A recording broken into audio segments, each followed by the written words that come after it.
Commissioner of Police Major General Anthony Anderson is the first dignitary to arrive. Right? There he is. He's making his way, giving a smart salute. He's making his way up to the dais where he will give his first inspection of the Guard of Honor.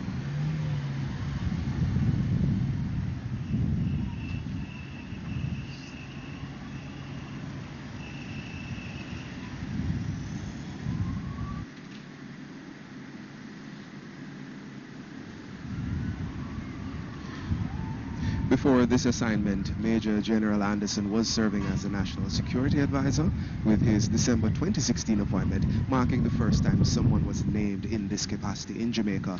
Many of you also know that prior to this, the Commissioner had a distinguished military career in the Jamaica Defense Force spanning 34 years and culminating in his 6-year tenure as the Chief of Defense Staff.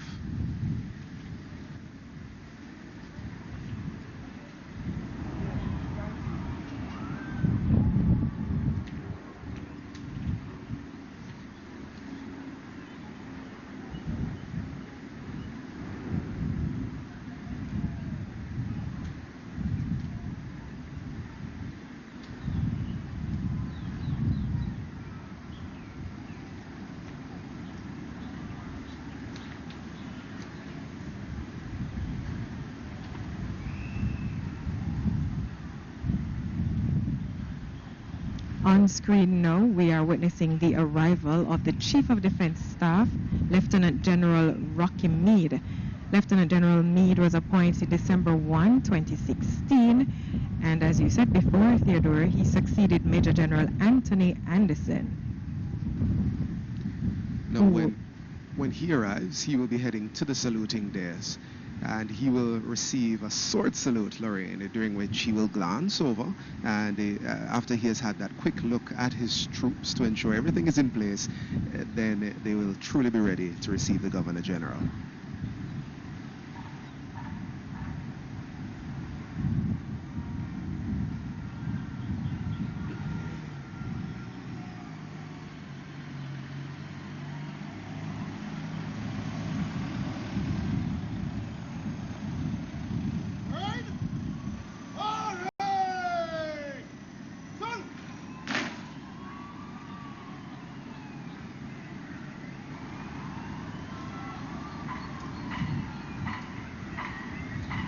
Lieutenant General Meade is taking up his position to await the arrival of the Governor General. His position by the saluting dais.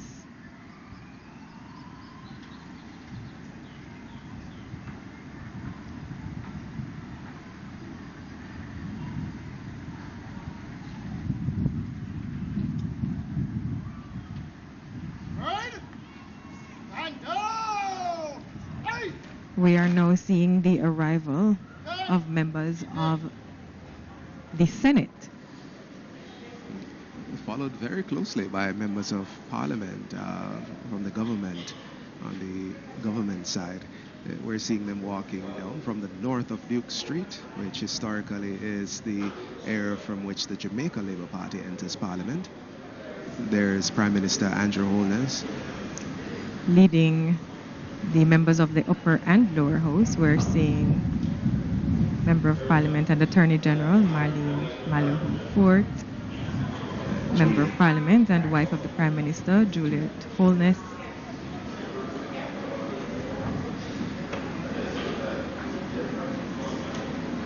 and they're making their way to the building, followed by the chairs of supporters as well.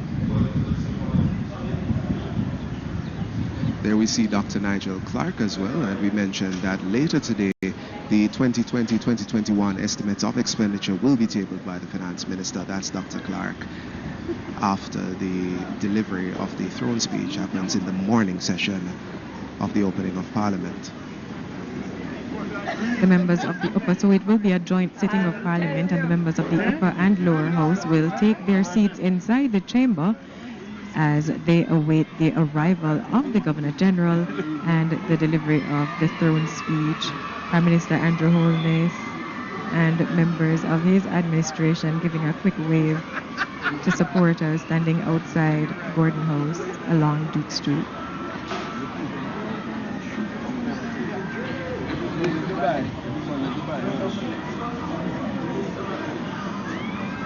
On screen, we are seeing Minister of Health, Dr. Christopher Tufton, or Tourism Minister, Edmund Bartlett, Minister of Justice, Delroy Chuck, making their way inside the chamber.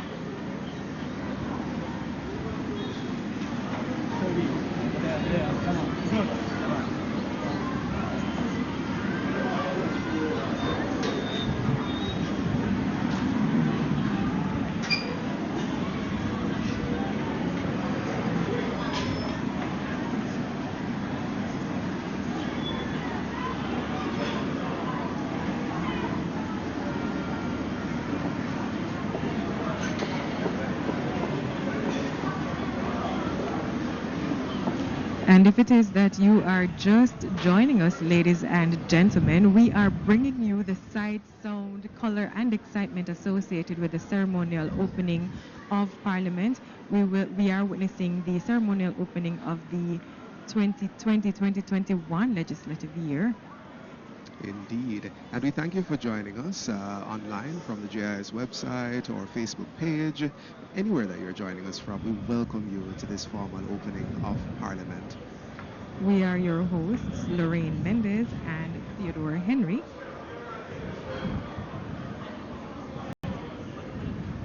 Right now on screen, as the final entrance from the government side are entering the building, the JDF streetliners remain at attention. The Guard of Honor is in position, awaiting the arrival of the Governor General.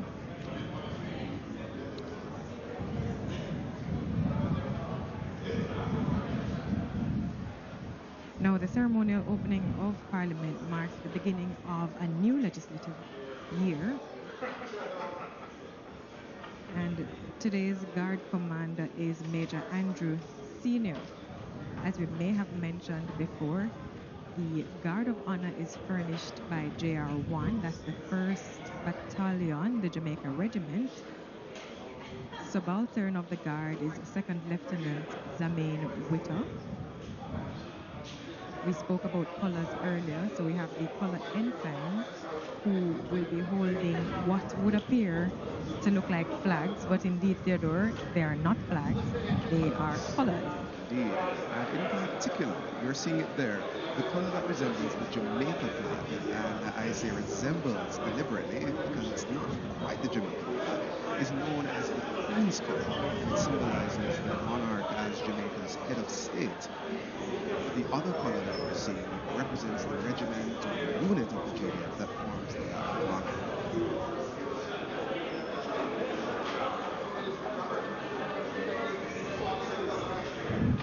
But Lorraine, a bit more detail on what we expect to be happening inside. For the morning session, we're all awaiting to hear a throne speech by the Governor General. And that throne speech outlines the government's priorities for the new fiscal year. And at the conclusion of that throne speech, that formally marks the end of the ceremonial opening of Parliament. Indeed, on screen now is the President of the Senate, Thomas Tavares Finson, and his wife.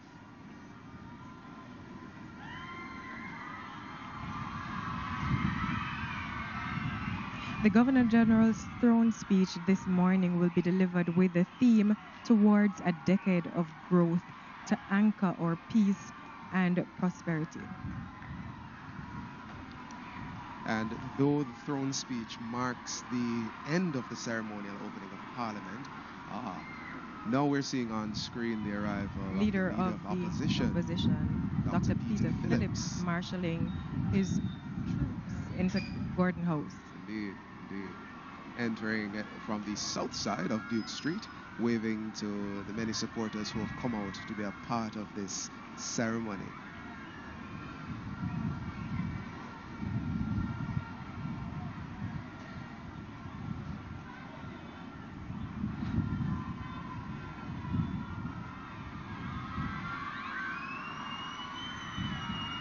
And as the leader of opposition makes his way, just to point out that after the ceremonial opening, the House of Representatives will reconvene at approximately 2 p.m. for the tabling of the estimates of expenditure that we've mentioned for the new financial year. And those estimates of expenditure, or the national budget, they provide details on government spending for the fiscal year, including allocations for current and capital expenses.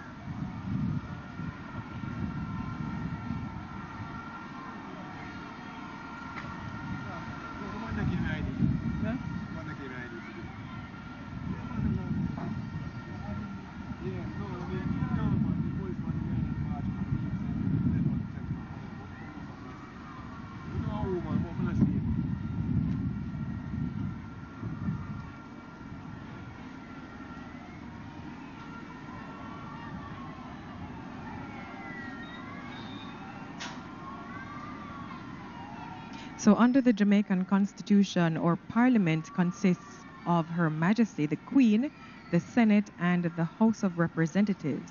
Members of both houses would be inside the chamber awaiting the Governor General, who is Her Majesty's representative in Jamaica.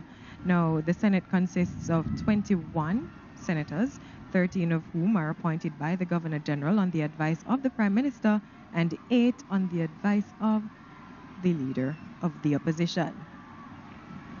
Speaking of the Leader of the Opposition, there he is on screen, Dr. Peter Phillips, and he is flanked by the opposition members of Parliament and members of the Shadow Cabinet. BBC Wickham McNeil, member of the Shadow Cabinet Lisa Hanna, Peter Bunting, Dr. Fenton Ferguson, all making their way up the street, waving to supporters. Philip Paulwell, and it's the members of the Shadow Cabinet as well as the members of the Senate as well. They're all coming together into Gordon House. As we saw earlier with the government side. Justice Sykes, Chief Justice of Jamaica, Brian Sykes.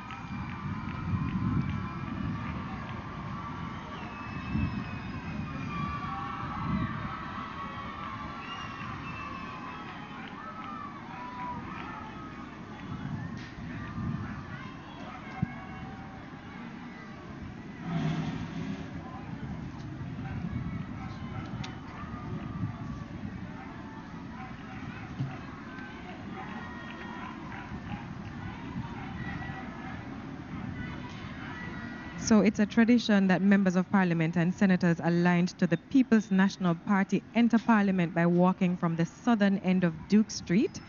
So they walked past Headquarters House and they are making their way inside the chamber. Traditionally, members of the Jamaica Labour Party and the People's National Party approach Gordon House from opposite ends of Duke Street.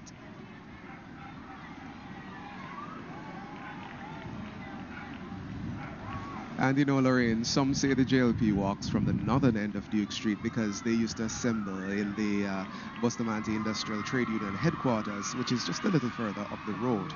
On screen is Director of Public Prosecutions, Paula Llewellyn.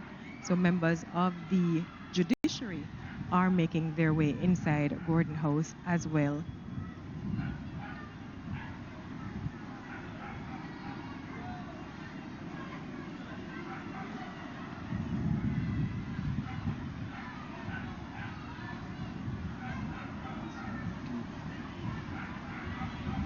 The streetliners of the Jamaica Defence Force and further up the road, the Jamaica Constabulary Force are ensuring that the area remains sterile.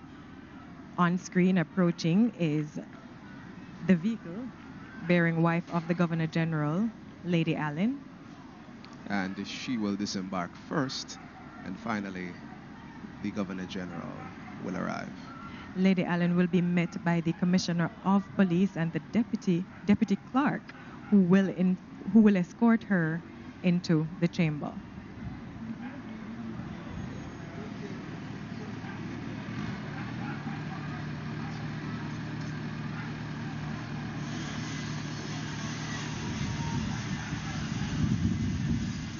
screen Her Excellency, Lady Allen, Lady Patricia Allen.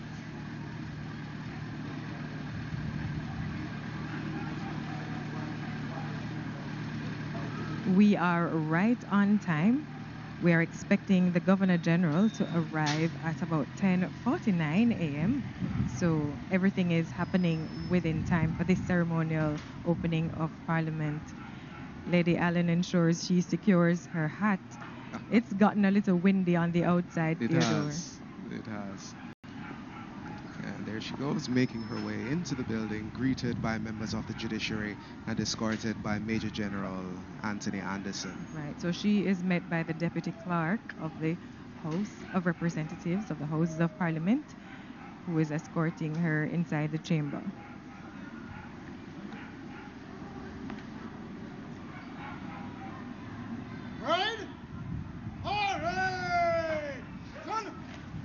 We're seeing movement amongst the street liners. The Guard of Honor is ensuring that it is in place and everything is impeccable for the inspection by Governor General, His Excellency Sir Patrick Allen. And I believe that is Sir Patrick Allen making his way down Duke Street, accompanied by mounted troops. Guard mounted on horseback.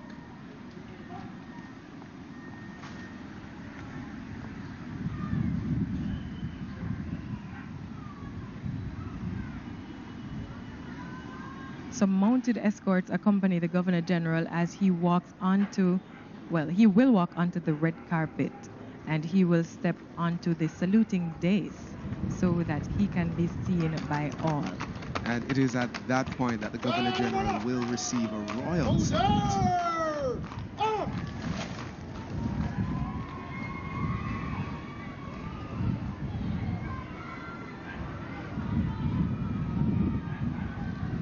Ladies and gentlemen, the Governor General of Jamaica, His Excellency Sir Patrick Allen, has arrived.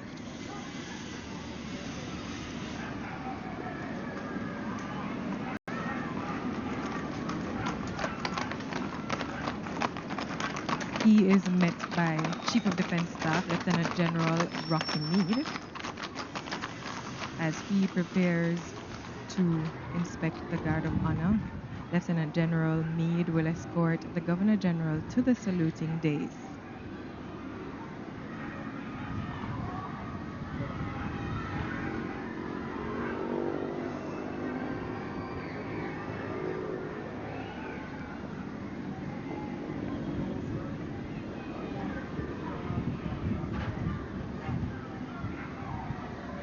The Governor General will get into position, Theodore, to receive a royal salute.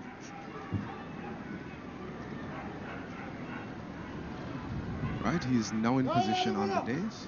Royal salute! Present! Arm!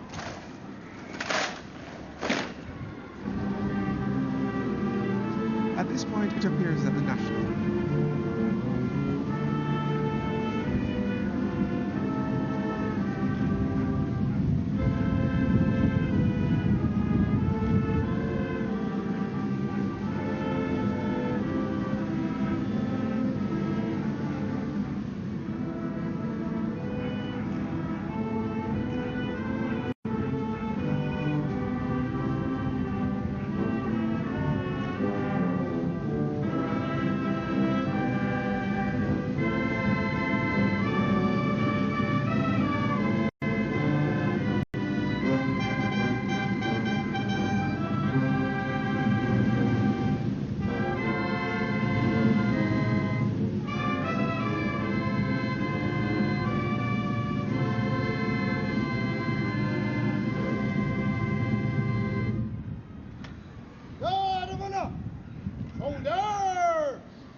The Governor General will now proceed to inspect the Guard of Honor, and after which he will receive a second royal salute.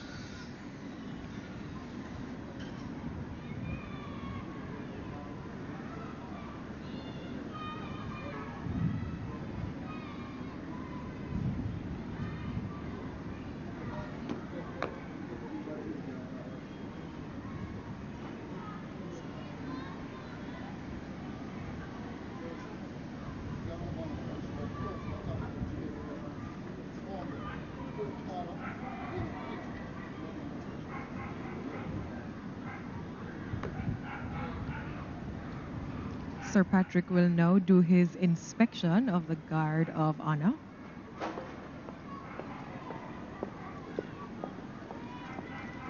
And as we've told you earlier, this morning's Guard of Honor is furnished by the Jamaica Defence Force 1st Battalion, the Jamaica Regiment, JR1. JR1 is the first regular fighting, that's infantry unit of the Jamaica Defence Force. It was formed on the 31st of July 1962 along with 3 other units to create the Jamaica Defence Force just days before Jamaica's independence. Jamaica gained independence from Britain and needed her own armed force, Theodore, as a new sovereign state. And the members of this newly formed infantry regiment were drawn from the disbanded West India Regiment, who were the former colonial forces representing Britain. And you know, the Guard of Honor are placed in specific formation. The right half, where the Guard Commander stands at the front, you can just see the Guard Commander on the screen. Then in the center, with the color party. Then to the left are the others with the subaltern to the Guard.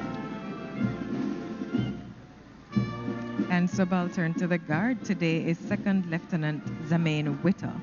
And the Guard Commander is Major Andrew Senior.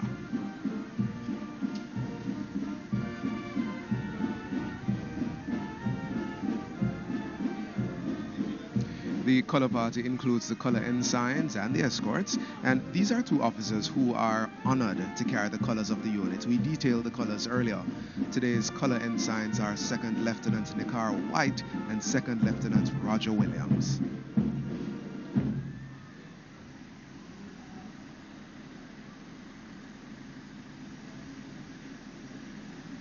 His inspection complete, the Governor General will then receive the second royal salute.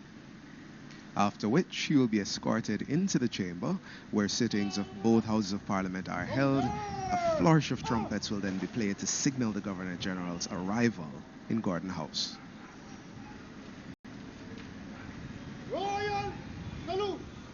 Present. Arm.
A proud moment for Jamaica. We saw the Jamaican flag on screen. What we're seeing now on our screen that appeared to touch the ground is actually not the Jamaican flag, but it is the Queen's color, which is in the design format of the Jamaican flag. The Governor General is now making his way inside the chamber to deliver the throne speech, escorted by Chief of Defence Staff, Lieutenant General Rocky Mead, and Heather Cook.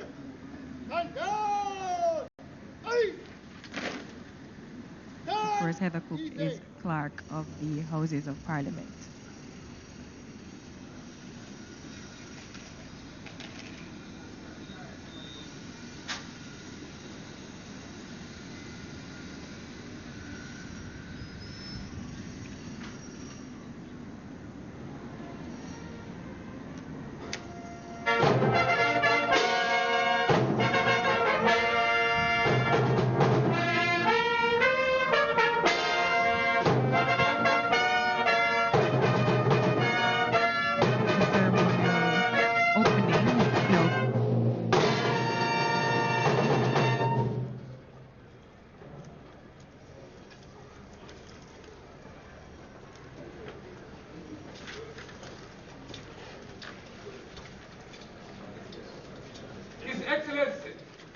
Governor General.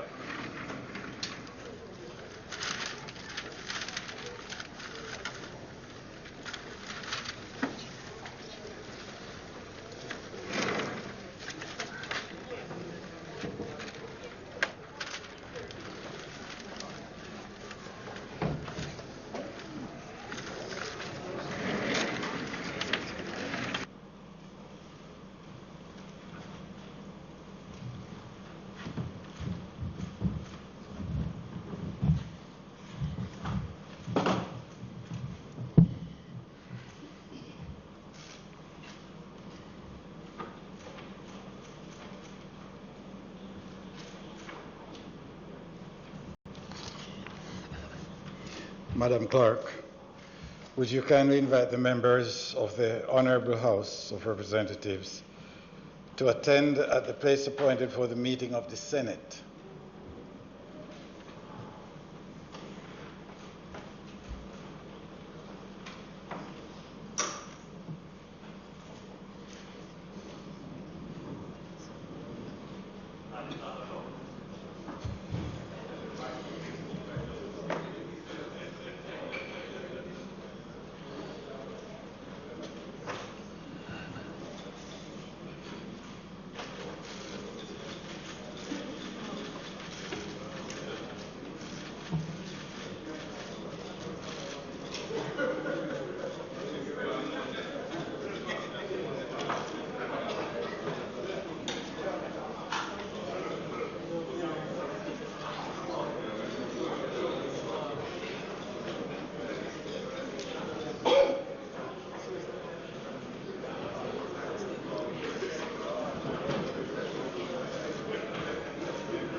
I now invite the President of the Jamaica Council of Churches to say prayer.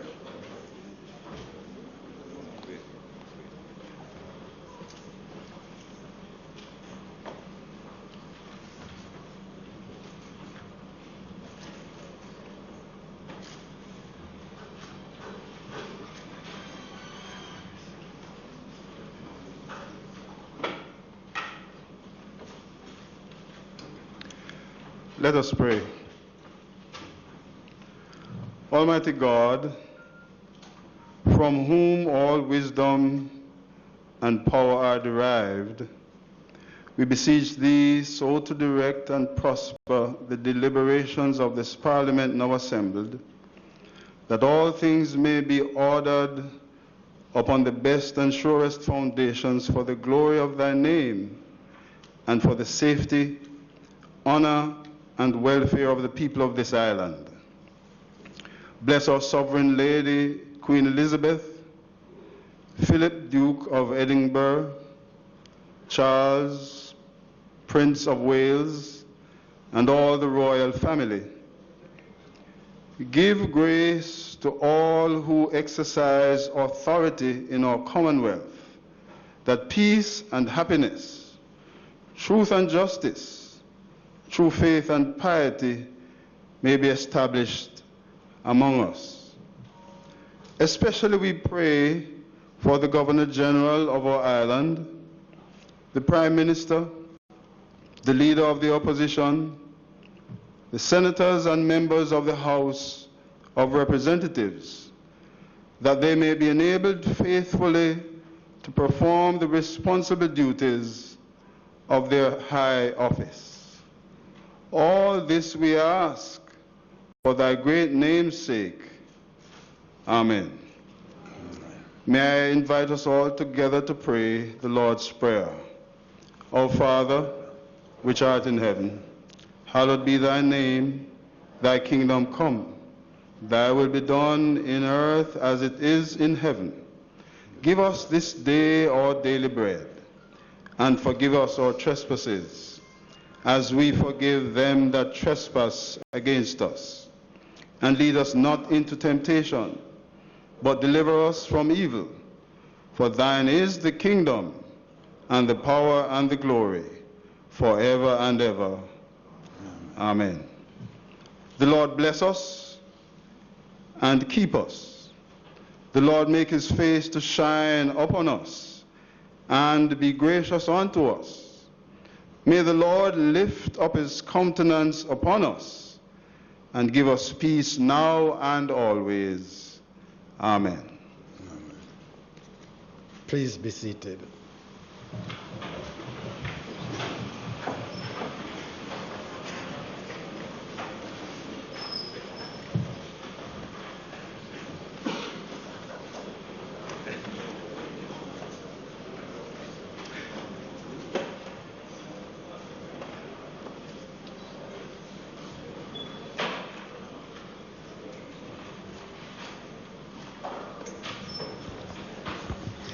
Constitution of Jamaica, a proclamation by His Excellency the Most Honourable Sir Patrick Linton Allen, Member of the Order of the Nation, Knight Grand Cross of the Most Distinguished Order of St. Michael and St. George, Commander of the Order of Distinction, Knight of Grace of the Most Venerable Order of the Hospital of St. John of Jerusalem, Governor General of Jamaica.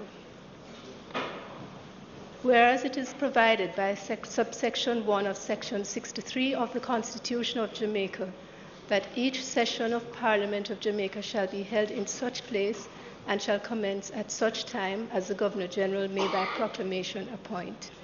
And whereas it is expedient that a session of the Parliament of Jamaica should be held at such place and commence at such time as shall hereinafter appear, now, therefore, I, Patrick Linton Allen, Member of the Order of the Nation, Knight Grand Cross of the Most Distinguished Order of St. Michael and St. George, Commander of the Order of Distinction, Knight of Grace of the Most Venerable Order of the Hospital of St. John of Jerusalem, Governor General of Jamaica, in exercise of the power conferred on me by subsection 1 of section 63 of the Constitution of Jamaica, do hereby proclaim and make known that a session of the Parliament of Jamaica shall be held at George William Gordon House in the parish of Kingston, commencing at 11 a.m. on the 11th day of February 2020.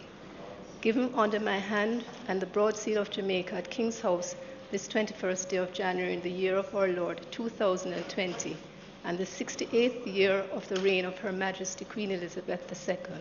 God save the Queen.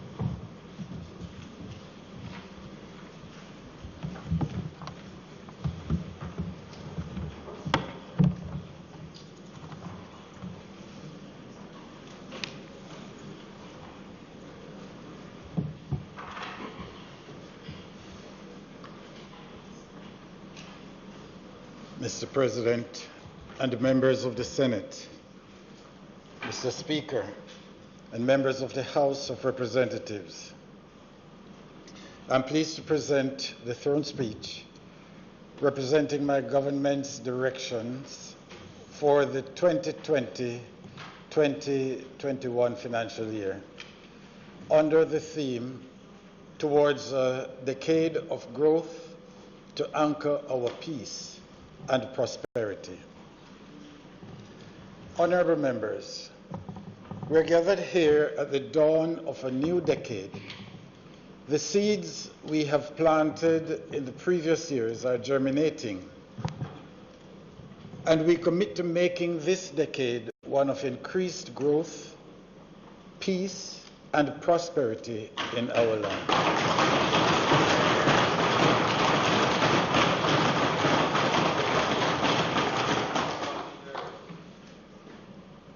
Jamaica has much to celebrate. Our emphasis on inclusive and sustainable economic growth has paid great dividends for our beloved nation.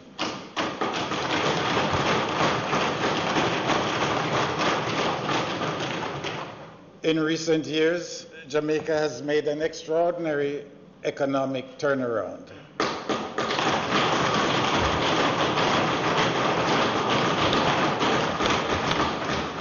We have experienced 19 consecutive quarters of positive economic growth.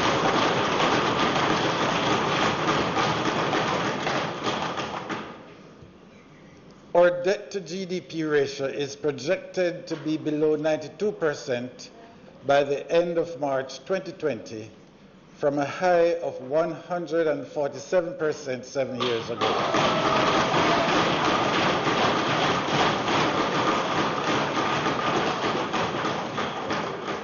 Lower levels of debt accumulation and servicing have resulted in the state of being able to redirect resources to invest in areas that will promote social and infrastructural development. Our October 2019 unemployment rate of 7.2% is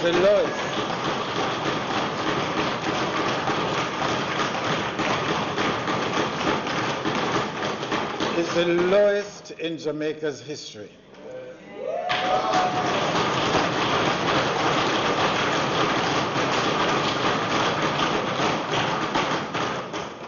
Our regulatory reforms aimed at lessening the time and cost to do business have resulted in Jamaica being ranked as the best economy in the Caribbean for ease of doing business.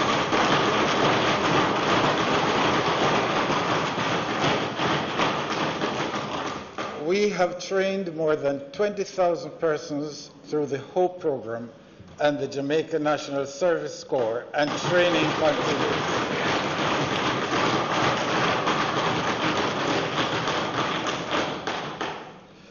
Jamaica is at the forefront of global efforts towards positive action on climate change and good environmental stewardship.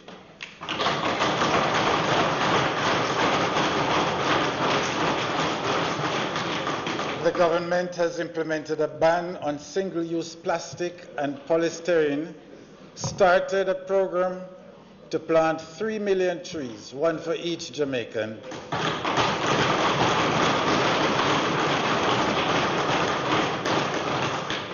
and is continuously transforming our energy and electricity sector to be more sustainable.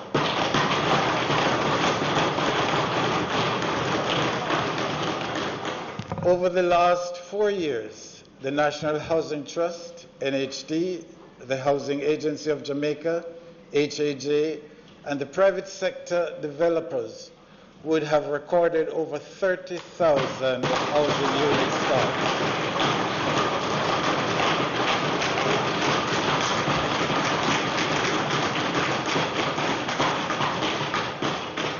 While we must celebrate and justly be proud of our accomplishments, we must acknowledge that there is no room for complacency in an increasingly connected but rapidly changing world.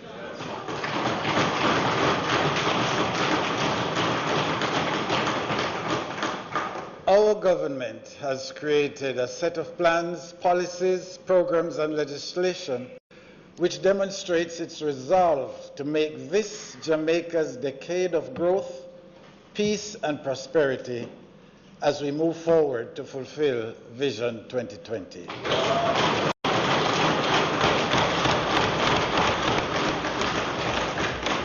Honourable members, the Office of the Prime Minister has responsibility for the overall performance and effective management of the government. In 2019-2020, the largest merger ever in the history of Jamaica's public sector was completed. The Human Employment and Resource Training, Heart Trust, National Training Agency, NTA, the Jamaica Foundation for Lifelong Learning, and the National Youth Service and Apprenticeship Boards were merged to create the HEART National Service and Training Agency Trust, a total human capital development institution for Jamaica. In 2017, at the start of the merger, HEART was training 74,000 persons. In 2018-2019, 132,000 persons were trained.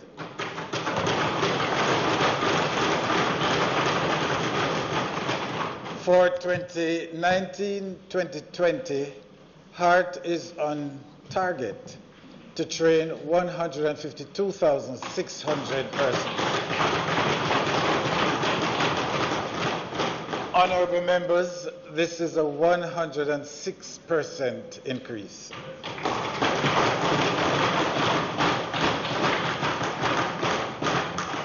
Under the National Identification System, NIDS project, the non-NIDS activities have commenced. For example, infrastructure upgrades that are necessary to strengthen Jamaica's cybersecurity profile.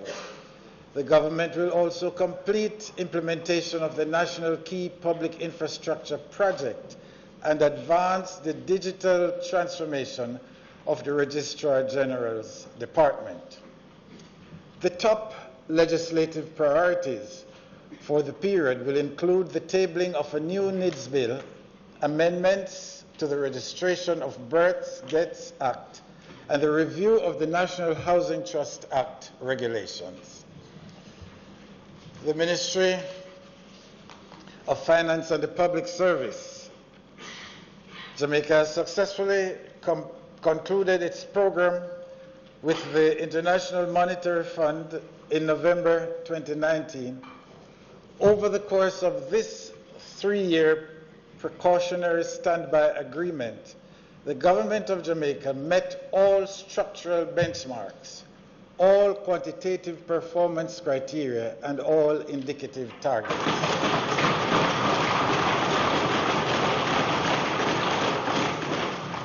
Our economic achievements, based on where we are coming from, have been nothing short of extraordinary and have been globally recognized.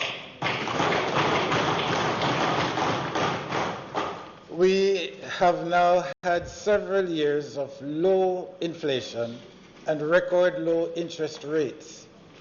Business and consumer confidence are high. Our stock market is among the best performing in the world.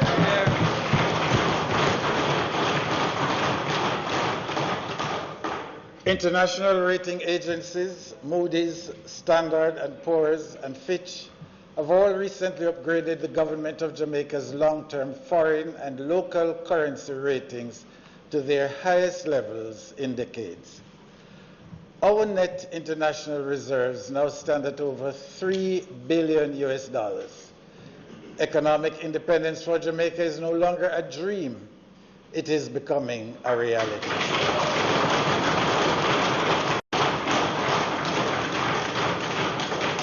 The government continues to focus on strengthening public financial administration medium-term results based on budgeting. Budgeting has been introduced in all ministries, departments, and agencies. The regulations for the nomination, selection, and appointment of boards in support of transparency were tabled in the Houses of Parliament and affirmed by the House of Representatives in December 2019.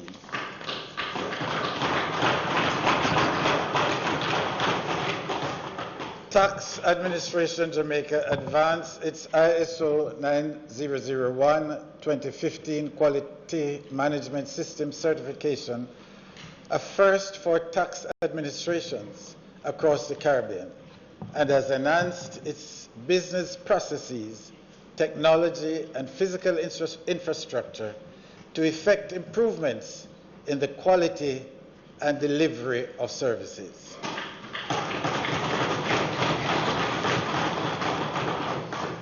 The legislation to make permanent the establishment and abolishment, rather, of the minimum business tax, the asset tax for non-financial businesses, the ad valorem stamp duty, and the transfer of property on financial transactions were all passed during the year.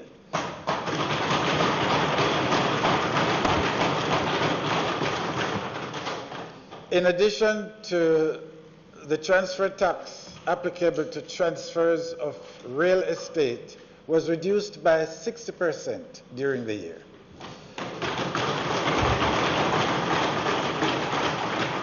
The new program regime came into existence during the year, and regulation was passed to allow Jamaican suppliers, in particular small, medium-sized suppliers, preferential access. Modernization of the Bank of Jamaica is being advanced through a bill to amend the Bank of Jamaica Act. The government will continue its focus on customs modernization by advancing the Custom Act. The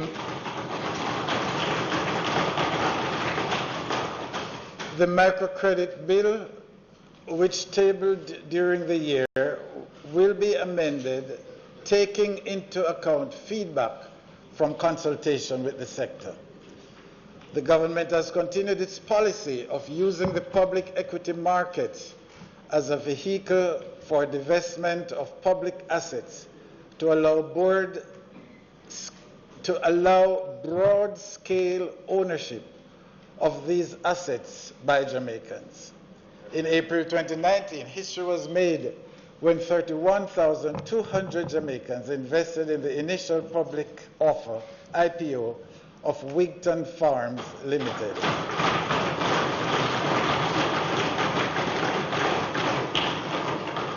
The government recently launched an offer for sale of shares in Trans-Jamaican Highway Limited.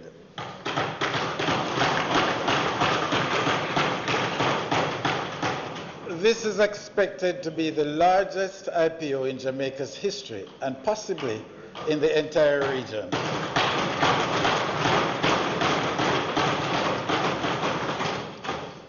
Similar divestments are planned for later this year.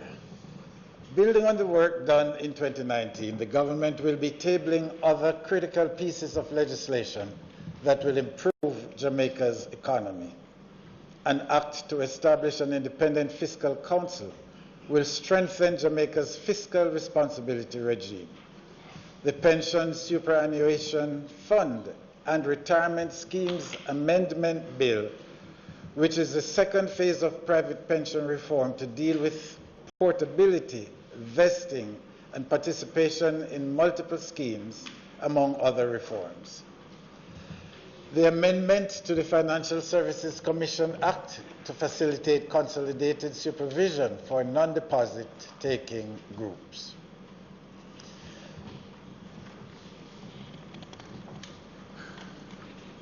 Honourable members, the government continues to foster synergies among its agencies for increased efficiency and effectiveness in improving our infrastructure. The government recognizes the universal access to safe potable water is a key development priority. The National Water Sector Policy, which will guide the provision of universal access to safe potable water to all Jamaicans by 2030, was tabled as a white paper in the Houses of Parliament in July 2019. As part of the policy implementation, the government convened the Integrated Water Resources Management Council to serve as the advisory body for the management of the island's water resources. This year, our government will provide water supply solutions to approximately 180,000 rural residents.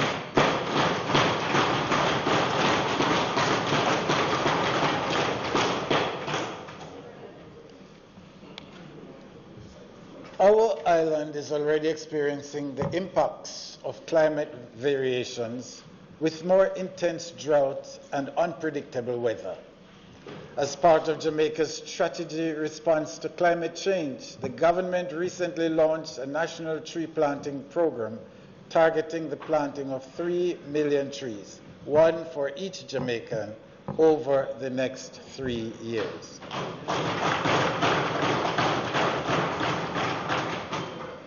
Honourable members, in Jamaica in January 2020, the first cruise ship with approximately 2,000 visitors docked at the Newport Royal Cruise Ship Terminal.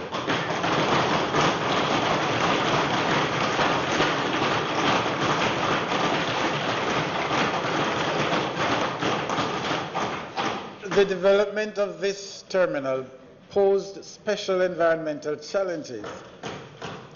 An innovative floating articulating pier, seawalk, was installed without having to dredge or drive piles.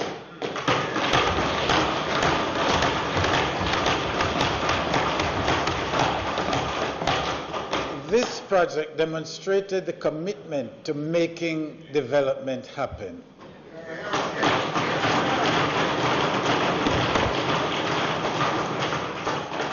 This year, the government will complete the National Squatter Survey to accurately determine the extent of squatting in the country and to provide critical information to guide the completion of the National Squatter Management Policy and Implementation Plan.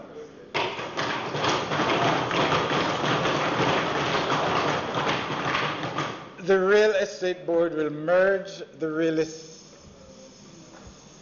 Board, the Commission of Strata Corporations, and the Registrar of Timeshares into the Real Estate Authority of Jamaica.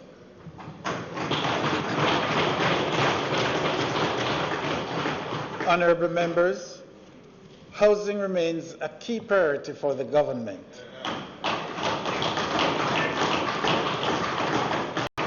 In line with Vision 2030, every Jamaican should have access to safe, sustainable, and affordable housing.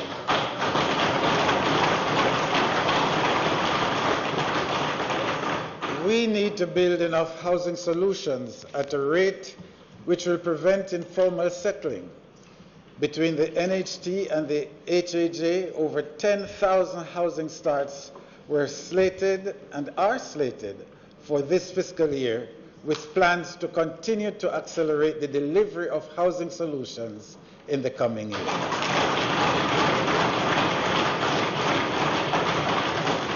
In the government's continued drive to improve access to loans and support for home ownership, the NHT widened income bands, increased its loan limit, introduced intergenerational mortgage, and reduced mortgage interests by 1% across the board.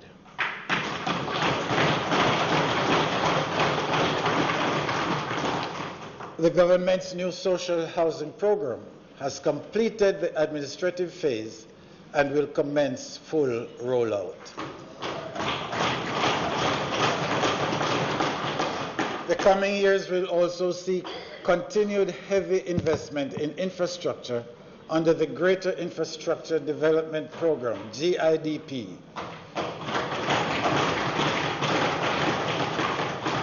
The GIDP is a multi-year comprehensive infrastructure program which includes not just roads, but bridges and structures, street lighting, sidewalks and ramps, traffic lights, water and sewage, fire hydrants, and drainage.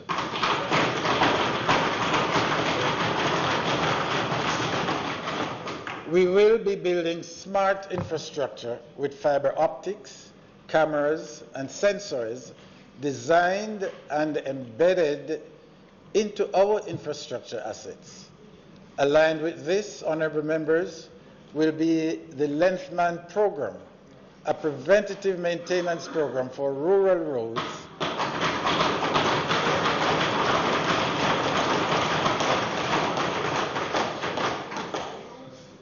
program for rural roads and high trafficked corridors built on a performance-based system and enabled by technology. This program will be executed at the community level by local residents. The government's vision is to create modern, smart, and sustainable urban centers. The aim is to make places that are accessible, secure, clean, and connected for the enjoyment of the people and the pride of the nation.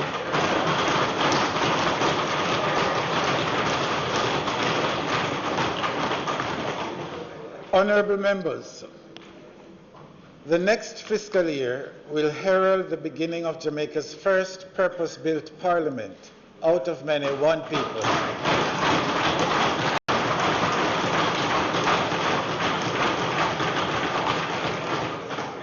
Which emerged as the winning design. The new Parliament building and the transformation of the National Heroes Park is part of the master plan to redevelop downtown Kingston.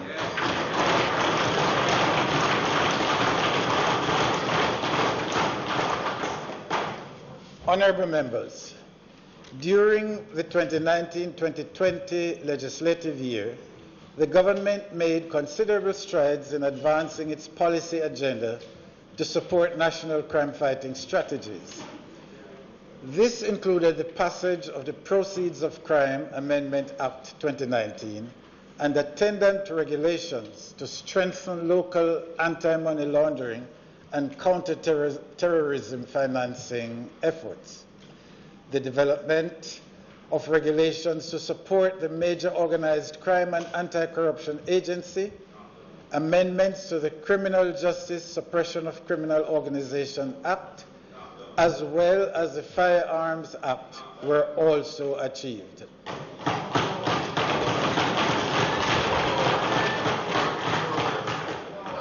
These pieces of legislation are expected to significantly curtail and disrupt the work of organized criminal networks.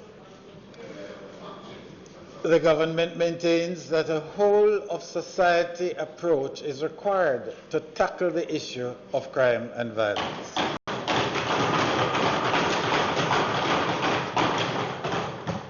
Through the infusion of technology and significant capital investment, the government will continue its multi-agency approach to social intervention efforts. Building on the work done in 2019, the government will be seeking to table other critical pieces of legislation that will enable improved security operations. The Law Enforcement Protection of Integrity Act will encourage and promote integrity among persons provided with law enforcement powers, thereby strengthening measures for the prevention and detection of acts of corruption and other criminal acts.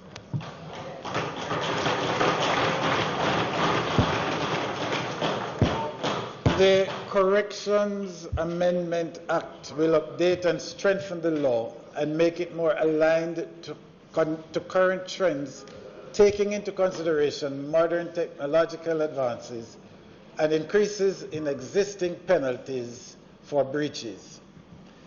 Aliens Act and Immigration Restriction Commonwealth Citizens Act amendments legislation will allow for improved management of current trends in immigration breaches and border security control mechanism.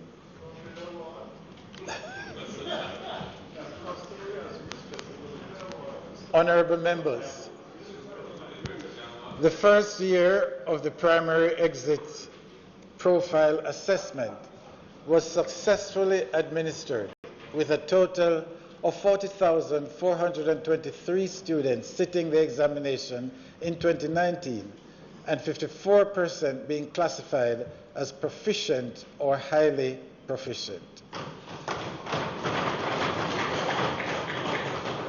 The implementation of the Twinning of Schools program, which is geared at sharing of resources and expertise to benefit students from both institutions, resulted in 47 schools being twinned so far and another 16 being considered for this year.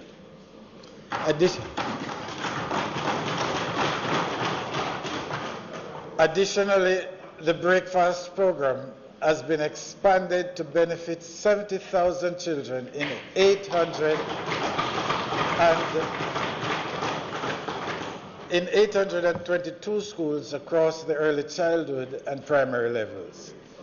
The National Plan of Action for an Integrated Response to Children and Violence was tabled in Parliament in June 2019 and is now being implemented. For this year, the focus of the legislative agenda will be on Jamaica Teaching Council Bill, which seeks to establish the Jamaica Teaching Council and a system of licensing teachers to improve the status of the teaching profession. The Higher Education Bill,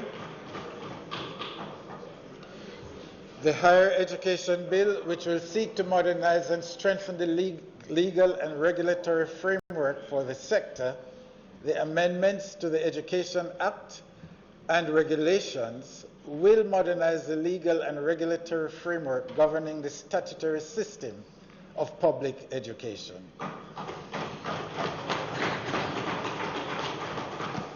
The government will continue to focus on infrastructural development to provide adequate school places for children at all levels and advance the process of eliminating the shift system in 7 schools and the continued implementation of the 7 years of secondary education, which includes the mainstreaming of the Career Advancement Program and the National School Leaving Certificate. The government will also advance plans for the development of new high schools focused on science, technology, engineering, and mathematics.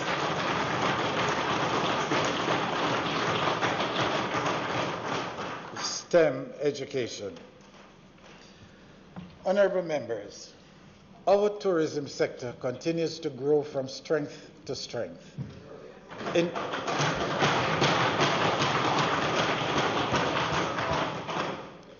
2019, Jamaica welcomed 4.3 million visitors, which made up of 2.7 million stopover visitors and 1.6 million cruise visitors. In this year, the focus will be on broadening our source markets for tourists through aggressive marketing.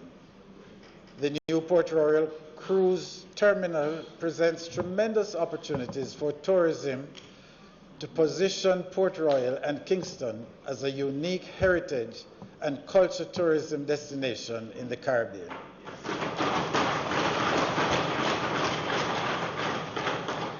Using the power of digital technologies, the Jamaica Tourist Board has adopted a new marketing strategy and brand positioning with the tagline, Jamaica, the heartbeat of the world.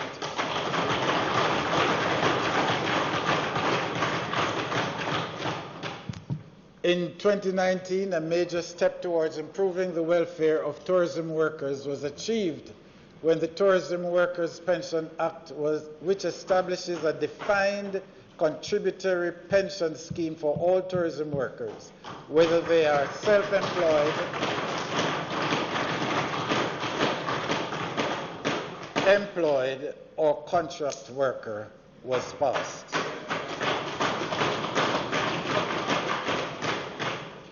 The legislative program for the next fiscal year will seek to amend the following pieces of legislation. The Bath of St. Thomas the Apostle Amendment Act and Regulations and the Milk River Bath Amendment Act will facilitate the development and modernization of the facilities through public-private partnerships. The Tourist Board Act amendments are designed to modernize its provisions and regulations and will strengthen the enforcement provisions. The modernization of the Travel Agency Act and the regulations will take into account contemporary developments that have occurred since it came into existence in 1956. The Ministry of Culture, Entertainment and Sports. In 2019, we marked the centenary of the Honourable Louise Bennett Coverly Miss Lou with a 100-day celebration throughout Jamaica and the diaspora, highlighting the significance of her contribution to the shaping of the Jamaica culture, identity, literature, theatre, music, media content, and folklore.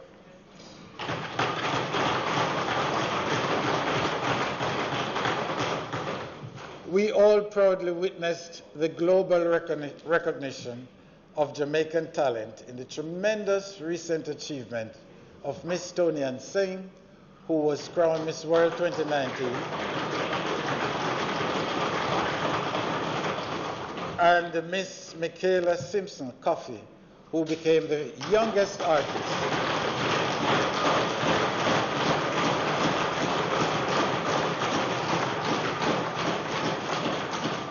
and first female solo reggae artist to win Grammy Award for Best Reggae Album.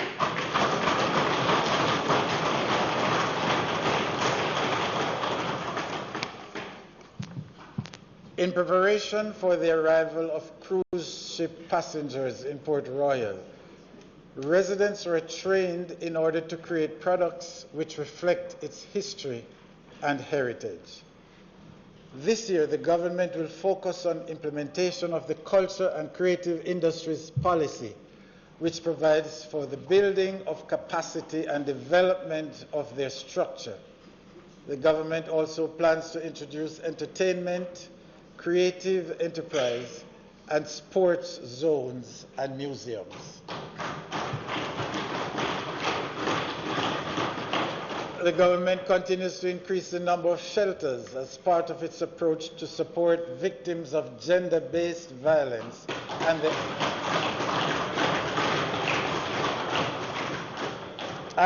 the activation of 3 shelters. Key legislative priorities for the government will include a review of Domestic Violence Act, the Sexual Harassment Act, and the development of an entertainment industry policy and act, and amendments to the Jamaica National Heritage Trust Act. Honourable members, the government's 3 main priorities or priority initiatives in the areas of industry, commerce, and agriculture are: 1, irrigation infrastructure development in response to the lack of a consistent water supply for agricultural production.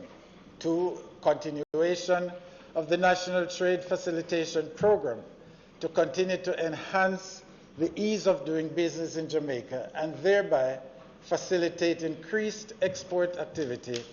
And thirdly, the development of new industries such as cannabis, bamboo, sea island cotton, and castor beans.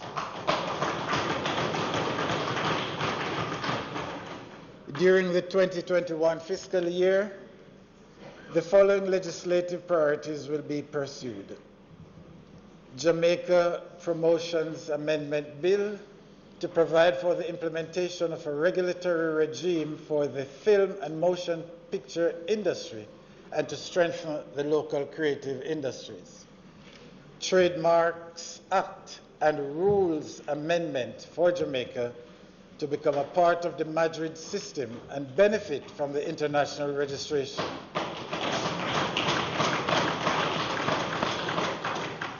Companies Amendment Bill to strengthen the disclosure of information relating to the beneficial owners of companies while excluding listed companies. Agro Investment Corporation Amendment Act to ensure focus on investment in the local agriculture sector and management of the agri-parks and agro-economic zones.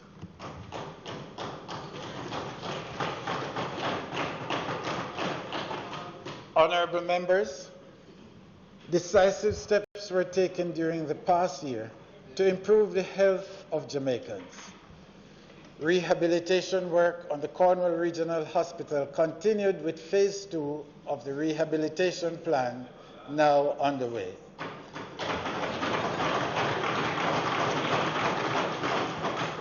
Construction of the Child and Adolescent Hospital in Western Jamaica was also initiated. In the coming year, rehabilitation and development of infrastructure will continue to be a major focus, and with funding support, we'll see the largest spend in over 3 decades.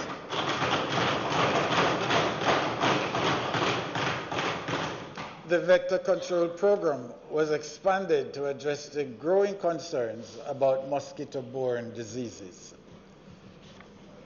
Focus was placed also on reducing the risk factors for non-communicable diseases, which resulted in the expansion of the Jamaica Moves initiative into schools and the reduction of sugar content levels in beverages provided at schools.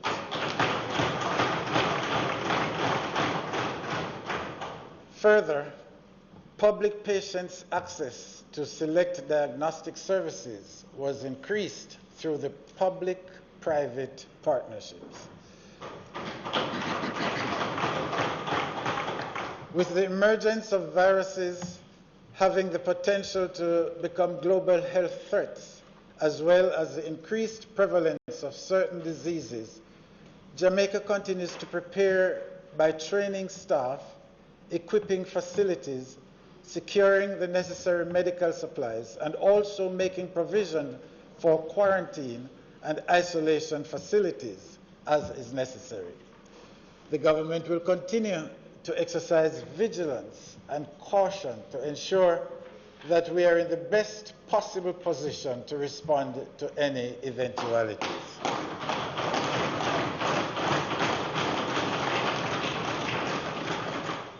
Honourable members, with the launch of an ambitious new strategic plan entitled Benchmarking the Future, Courting Success, that will transform the way our courts operate and are managed, the Jamaican judiciary aims to be the best in the Caribbean in 3 years and one of the best in the world in 6 years.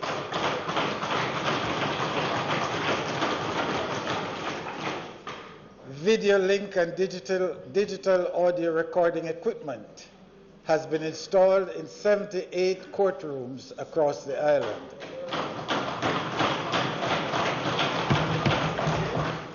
The delivery of the Judicial Case Management System, JCMS, and the end-to-end case and electronic document management system is far advanced. Both initiatives are complementary to the efforts of the judiciary and the Court Administration Division and will significantly transform the landscape within which the courts operate by improving court efficiency, user experience, and by facilitating enhanced protection for vulnerable and intimidated witnesses.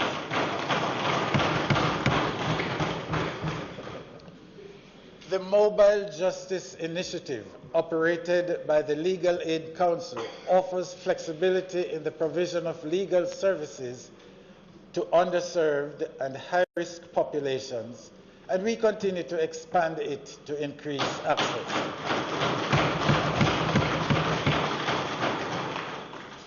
Major works to expand our court infrastructure will also be advanced to develop 3 regional judicial complexes in the parishes of Manchester, St. Anne, and St. James, and 1 parish court in St. Catherine. Honourable members, as we continue to create a framework that will support and advance the justice reform program, the major legislative priorities for 2020-2021 are reform of the Dogs Liability for Injuries by Act to provide for criminal liability for an owner of a dog that attacks, injures, or causes the death of a person. Great control, yeah. Introduction of a national mediation policy and the enactment of legislation to increase the use and access to mediation as an alternative method of dispute resolution. Honourable members, for the financial year 2019-2020, the government placed over 18,000 workers in jobs, both locally and overseas, while approximately 2,100 received economic and rehabilitation grants.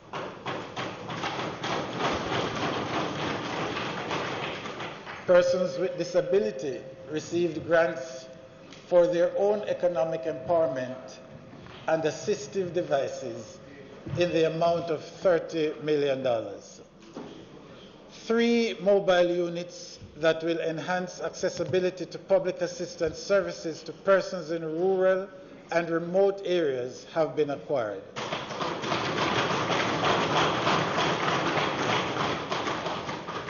This, along with the recently launched Community Engagement Series, will provide additional social and economic support, especially in areas where the incidence of poverty is highest.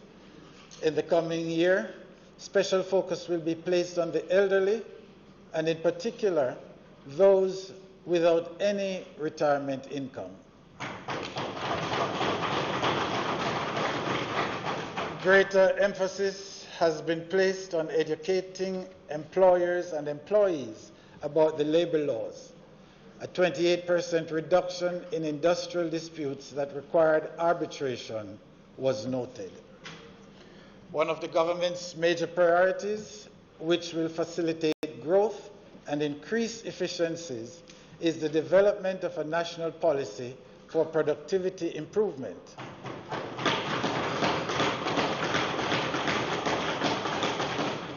This will require greater emphasis on improving the quality of our workforce through skills training, increased investment in new technologies and techniques, smart use of our public infrastructure, and productivity-friendly policies. The legislative framework to create a fair and equal society for persons with disabilities is also being advanced, and the Disabilities Act will come into effect in the coming year. Additionally, the Disabilities Rights Tribunal will be established and begin hearings.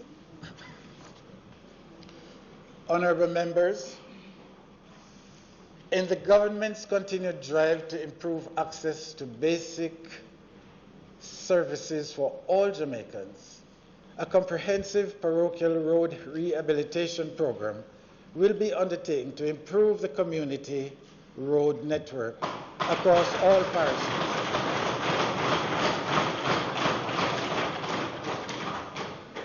The Fire Safety and Protection Program will see the construction of 3 new state-of-the-art fire stations in the parishes of St. Thomas, St. Mary, and St. J.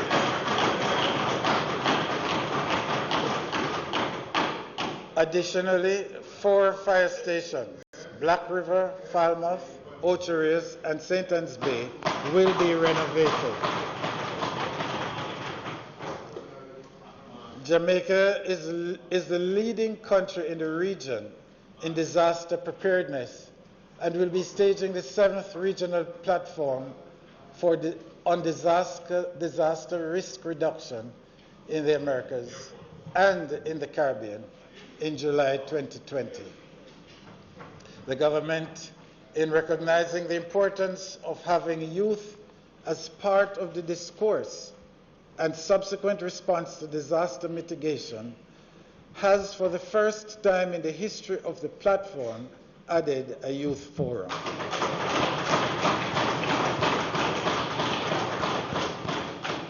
The government continues to provide care and assistance to the poor and vulnerable who are outside of the infirmaries. 2 drop-in centers were completed and handed over to beneficiaries in the parishes of St. Thomas and Trelawney. 41 indigent houses have also been constructed and handed over, and another 40 repaired. In terms of legislative priorities, the National Solid Waste Management Amendment Bill is expected to be passed to allow the National Solid Waste Management Authority to participate in the Metropolitan Parks and Markets Pension Plan. Additionally, regulations under the new 2018 Building Act will strengthen specific areas of service and enforcement of notices and orders, licensing of building practitioners, and rainwater harvesting. Honourable members, positioning Jamaica as a knowledge-based digital society is a critical priority for the government.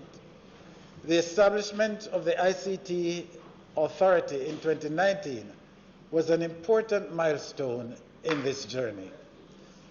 The government electrical regulator is expected to transform the government electrical inspectorate and will be responsible for the regulation of the electrical inspection process, the licensing of electricians and electrical inspectors, including making recommendations for renewal and revocation and monitoring work. When completed, this is expected to further improve Jamaica's standing in the Global Doing Business report. The government plans to introduce the Petroleum Downstream Act to encourage private investment, diversify fuel choices, and promote competition in the downstream natural gas sector. The government has made significant progress towards achieving its revised target to increase the share of renewables in Jamaica's energy generation mix to 50% by 2030. In October 2019, the largest solar farm in the English-speaking Caribbean was commissioned in Westmoreland.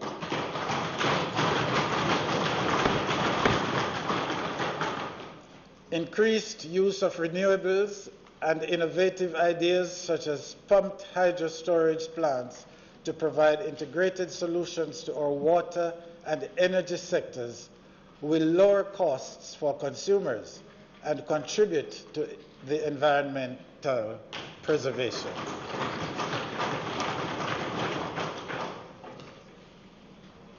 Honourable members,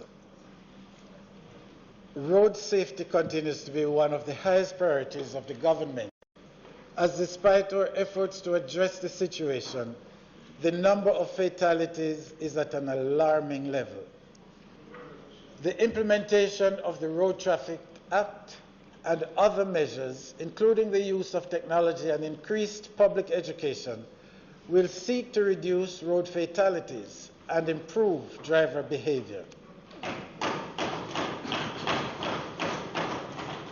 Another area of focus is the procurement of new buses for the Jamaica Urban Transport Company, JUTC, the JUTC fleet, to sustain daily bus deployment and to improve service delivery. The government is also leveraging technology to help clean up and regulate the public passenger industry. The recently launched Drive Safe app, for example, allows members of the public to report drivers who break the law.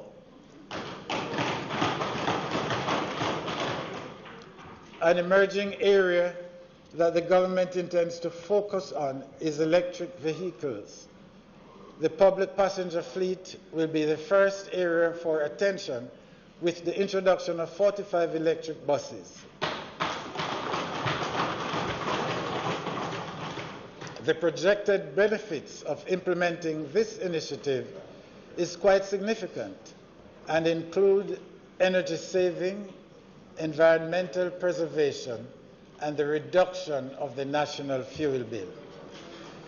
Legislative priorities in the transport and mining sector will include the following: amendment to the Civil Aviation Act, as it is critical that Jamaica maintains its civil aviation standards in line with international best practices.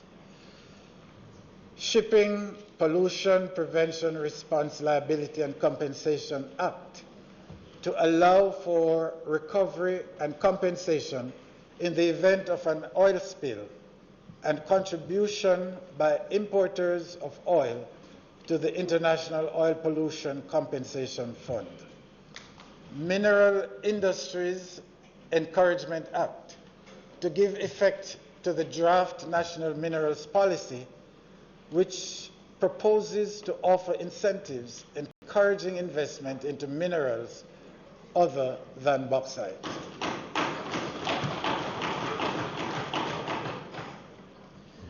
Honourable members, extensive international engagement is a key foreign policy tool for promoting Jamaica's inclusive, sustainable economic growth agenda and promoting our role as a good global citizen. The government will continue to pursue a robust strategy of engagement with bilateral and multilateral partners in support of our agreed development priorities. To institutionalize the cohesive development partnership with our diaspora, the draft National Diaspora Policy has been approved for tabling in Parliament. Its implementation will be supported by the new Global Jamaica Diaspora Council and the Global Jamaica Youth Diaspora Council.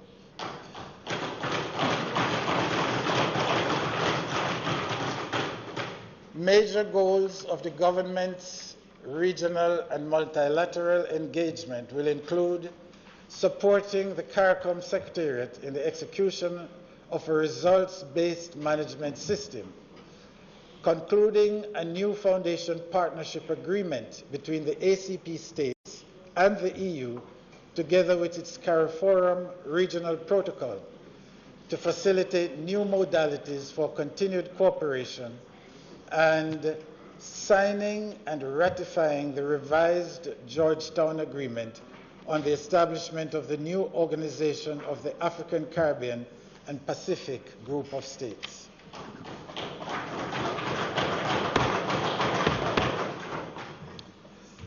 Honourable members, as we begin a new decade of growth, we stand at a pivotal point in our history.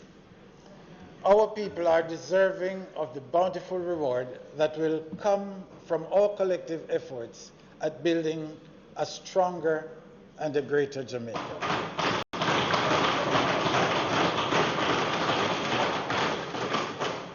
Our collective sacrifices as a people are bearing fruit, and we are better placed than ever before to chart a path to a future of prosperity and dignity for every Jamaican.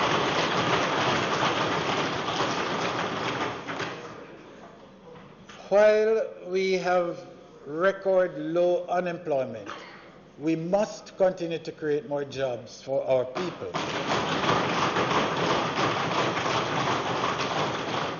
While we have record housing starts, we must continue to build even more houses. We must continue to build more houses for our people. While we have record investment in security, we must continue to rebuild our security infrastructure.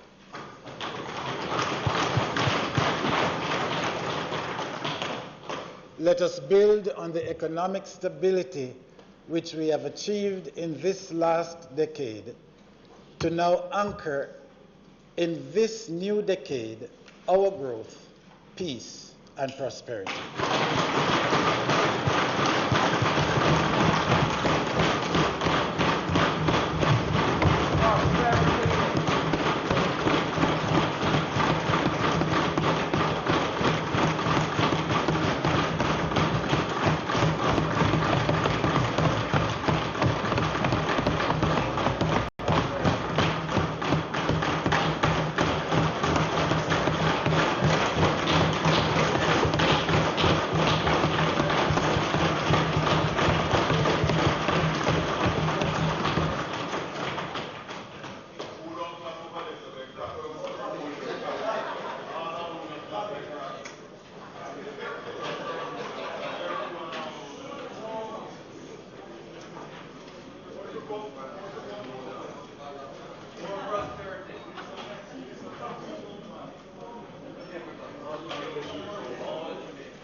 creation, macroeconomic stability and fiscal sustainability, human capital development, social protection. That's the context in which the plans we have heard today are found, aiming towards this vision for 2030.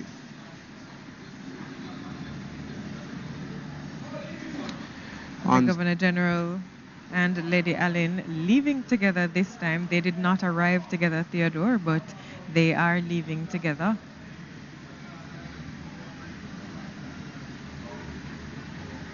Concluding the ceremonial opening of Parliament.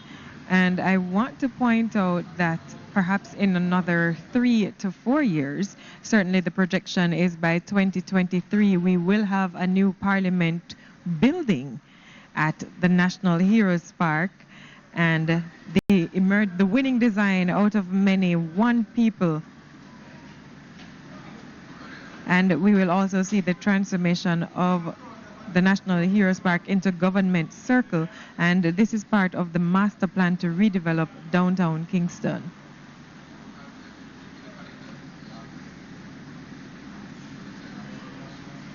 On screen now, Prime Minister Andrew Holness responding to members of the media who will no doubt be asking him about some of the contents of the Governor General's throne speech. So the joint sitting of the Houses of Parliament has concluded. They will return for the tabling of the estimates of expenditure. And we estimate that to be at about 2 p.m. this afternoon. Dr. Nigel Clark will table the estimates of expenditure, which gives us the fiscal direction of the government for this parliamentary year. So at that time, we will know how much the government plans to spend for the 2020-2021 fiscal year.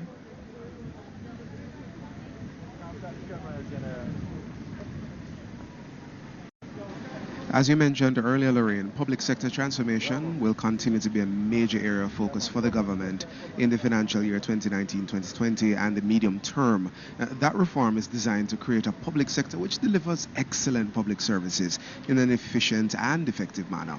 And among those activities which will continue are the implementation of shared corporate services, the establishment of a new public sector compensation structure, and of course the acquisition of a national identification system solution for Jamaica.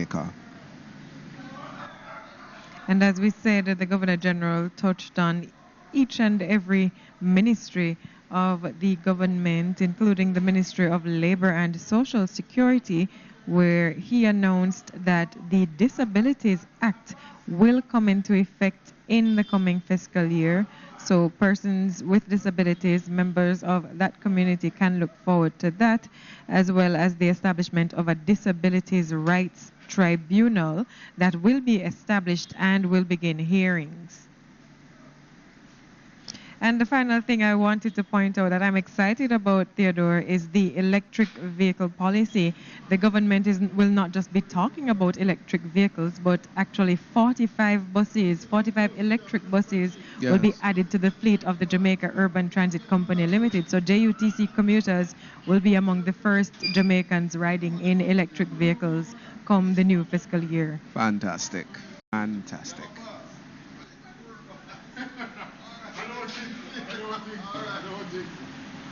Right, so with the delivery of the throne speech, we have concluded the ceremonial opening of Parliament.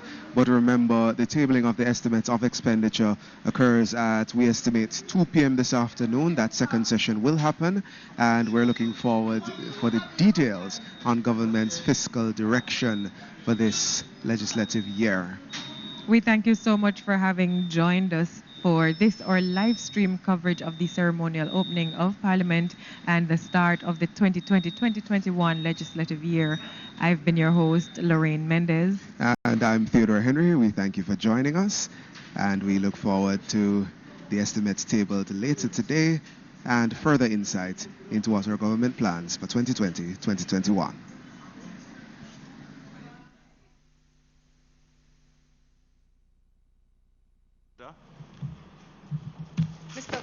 Mr. President, it is not intended to conduct any further business at this time, as is the norm. But I do wish to simply say as I had to leave the last sitting a bit early, that it's a momentous day for us on this side in respect of one of our members. And I think it's appropriate for us to acknowledge how much of an incredible support he has been serving as deputy over the preceding year. It has been, in light of my travel schedule, it has been an incredible lightening of the load to know that the capable mind of Minister Charles Jr. was always at the ready to ensure that the legislative agenda of the government could continue. So, Mr. President, I just wished to say formally and for the record that we wish him well as he moves on to other things. We wish him continued strength of character, clarity of vision, and purposefulness as he takes his efforts to another place. So, Mr. President, I ask that colleagues join me in wishing him well. Thank you very much, Minister. The tongue of good report was already heard on behalf of Minister Charles. I don't think that he would consider it an affront if I were to say that. I think most persons who wish to speak have spoken. We are, after all, intending to elect Caesar, not bury him. I actually thought that was very good. Minister, you wish to say something, Senator? Go ahead, please.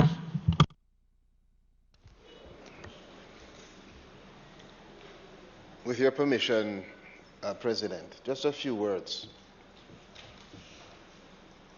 Almost 4 years ago, it was 21 of us who had the distinct opportunity of entering this chamber. Some have gone, and others have